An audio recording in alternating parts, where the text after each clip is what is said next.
Parshas Vaeira, Tov Pei Hey. Okay, Rabbi say it's officially winter here. So everybody who knows, everybody who lives here on the East Coast knows how absolutely freezing it's been over probably the last week or two already. Every day, wake up in the morning, it's 5, 6, 7 degrees outside. Tonight, once again, it's freezing, but we come in here, and everybody, before you even get the hot toyamel and the chont and the kegel and all the good stuff, you come in here, it's already warm because you're ready to learn something. You're ready to hear the Nesivos Shalom on the Parsha. And the Nesivos Shalom has a very interesting term that he calls our Torah. And he calls the Torah, he calls it Torah's Chaim. The Torah is called Torah's Chaim. Why? It's called a Torah that's alive. Why is it alive? Says the Nesivos Shalom. That it's something that teaches us lessons for the present. For here and now, what we read in the Torah applies to every single one of us and everybody in every generation. It tells us how to live our lives for generations ago and how to live our lives today. And that includes Yetzias Mitzrayim. And Nesivos Shalom says that specifically. That yes, the Torah is a Torah's Chaim and it's alive and everything, but especially we have tremendous lessons to learn from Yetzias Mitzrayim, which really goes into motion in this week's Parsha when we speak 7 out of the 10 Makkos this week. Yetzias Mitzrayim has some great lessons, and it's not something that happened many, many years ago that we read about Seder night, and we talk about it all the time, and we say Zeichel Yetzias Mitzrayim every Shabbos and every Yom Tov. It's not something we just mention as a historic fact. Like the Maharal says in Gvuras Hashem Perek Nun Beis, that by Yetzias Mitzrayim, that HaKadosh Baruch Hu did not, Kaviyachol, set his eyes only on that door, on that generation. When Hashem did a Yetzias Mitzrayim, he set his eyes, Kaviyachol, on every Jew in every generation whenever they may live. And the experience of the Makkos and Yetzias Mitzrayim are meant to teach lessons to every Jew forever. So the question is, we're sitting here now, Tov Pei Hey, we're sitting here in Lakewood, New Jersey, unfortunately, we're still in Golos. What kind of lessons does Yetzias Mitzrayim, what kind of a lesson can we take out of the Makkos that applies to you and I, everything that's spoken about in this week's Parsha and next week's Parsha at such great length. Look at the Parshas, everything. Go and tell Parei, I'm going to tell Parei, I told Parei. Parei wants the Makkos to end. Should we daven? How do we daven? What do we daven? Everything. The Torah speaks at such a great length. What is it teaching us? And really, Nesivos Shalom asks a beautiful question. Why did we need all 10 Makkos? I mean, if you ask me, they were Mitzrayim for so many years, and they're having such a tough time. Let's get straight to the point. Go straight to Makkos B'chayres, knock them out, and then they're going to chase you out of Mitzrayim, right? You ever think of that? It would have been a lot easier. Would have saved time. Would have saved a lot of writing in the Torah also. And yet, HaKadosh Baruch Hu, for some reason, made 10 Makkos. We needed all 10, because if we didn't need all 10, it wouldn't have happened. What is behind the 10 Makkos, and what does it teach us? So we could explain this with a beautiful pshat, very interesting pshat and observation about the Makkos.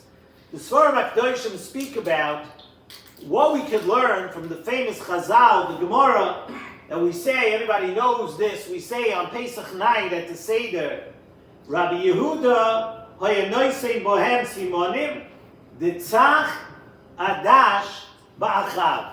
Okay, so everybody knows what that is. What's the tzach adash ba'achav? It's the first letter of each makkah. So really, I know a lot of people ask this to say tonight, what kind of anybody could have thought of that?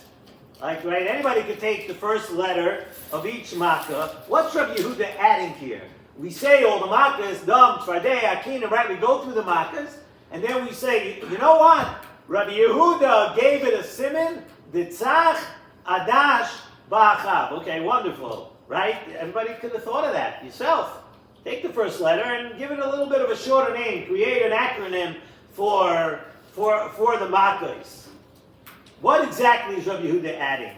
So it says in the Nesivos Shalom that he's giving us the Rashi Tevois of each makkah for a very, very special reason. It's more than just saying the first letter of each makkah. Rabbi Yehuda is telling us that the makkahs are broken down, and there's a beautiful Dvar Torah to say over at the table. I mean, you want to get started ready for Pesach. We're only a couple months away. Rabbi Yehuda is telling us that the makkahs are broken down into 3 separate, distinct groups. 3 different parts. The first 3 makkahs, if you look at what happened in Dam, Tzvardei, Akinim, the first 3 makkahs represent things that took place under the ground. Right? The Dam, the Tzvardei, the Akinim, under the ground. The next 3, Adash, Oroiv, Dever, and Shechin, the next 3 were above the ground. Animals that went, things that happened to people, Dever, the animals died, right? Shechin, those 3 makkahs happened on earth, on the plane of the earth. They happened not under the ground, it happened above the ground. And the final 4 makkahs, Bora, Arba, Choshech, and Makkahs B'chayres, took place up in the sky. You ever realize that? 3 below the ground, the next 3 on the ground, and the last 4, Ba'achav, happened up in Shamayim. And these 3 different groups and areas are here to teach us an extremely important lesson. What was Parai all about? What was one of Parai's big problems? Parai said, Mi Hashem. Who is Hashem? Lo yadati es Hashem. I don't know. This God that you're telling me now, I never saw him. I never saw him anywhere. Parai was kofer in Hashem completely.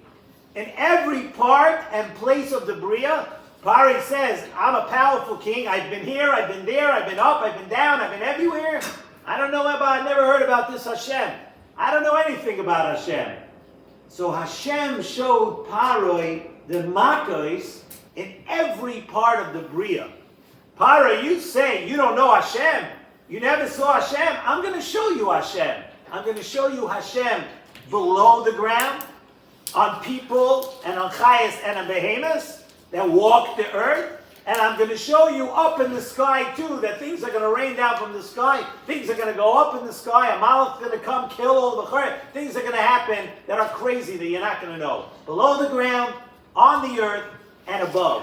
Because that's, Parai, you denied Hashem everywhere. And that's the reason each of these groups of makkahs, if you take a look, the Torah tells us by Dam, by Makkahs Dam, the Torah says, B'zois teida ki ani Hashem. With this, you're going to know that I'm Hashem.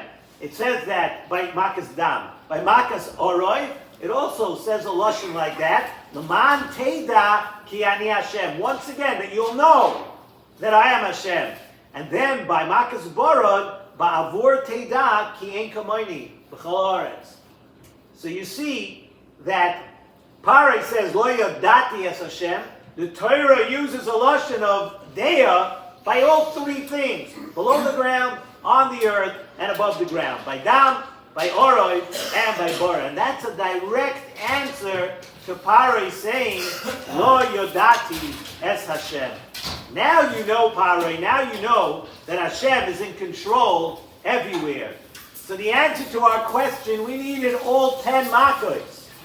We couldn't have gone straight to Makkahs B'chayres. We needed all 10 makkahs to deliver this message. We needed the 3 and the 3 and the 4. We couldn't go straight to the end. And that's the deep and important message that Rabbi Yehuda is delivering to us by breaking the makkahs into 3 groups. It's not just an acronym or an abbreviated way of saying the makkahs. Rabbi Yehuda is teaching us the tzach, adash, va'achav. From each of those, it's an important lesson to go connected the kfira of Paroi. It's not just something that's abbreviated. So when we read about the Makkos this year, we need to internalize that lesson. It's a Torah's Chaim. It's here to teach us a lesson. But what's the lesson that we could take out of this? And I was just thinking, you know, a lot of times you have people that they say, I see Hashem in my life in this. Hashem's involved in my life in this way, in one way.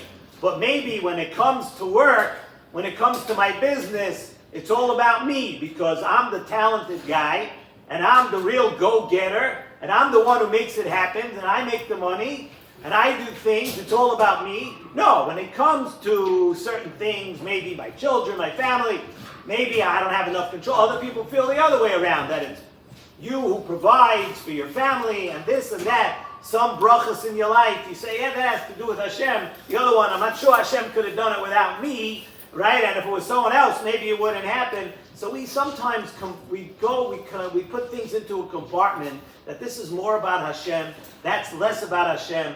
For this I need to rely on Hashem. For this I could do on my own. Comes the Torah, and the Torah teaches us a lesson that unless you realize, unless you understand that every single thing that happens in your life, from the morning to the night, from when you're young to middle age to being older, from your children to your family to your business to relationships that you have with anybody else in the world, any hatzlacha you might have, it's all about Hashem.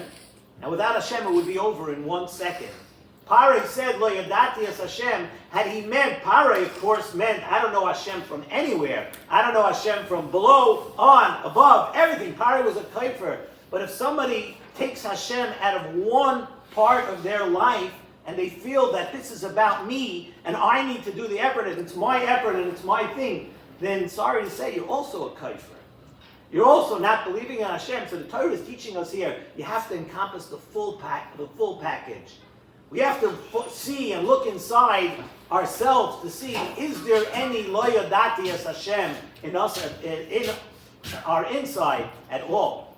And that's what also Rabbi Yehuda is teaching us. You can't just have a tzach and a ba'achav.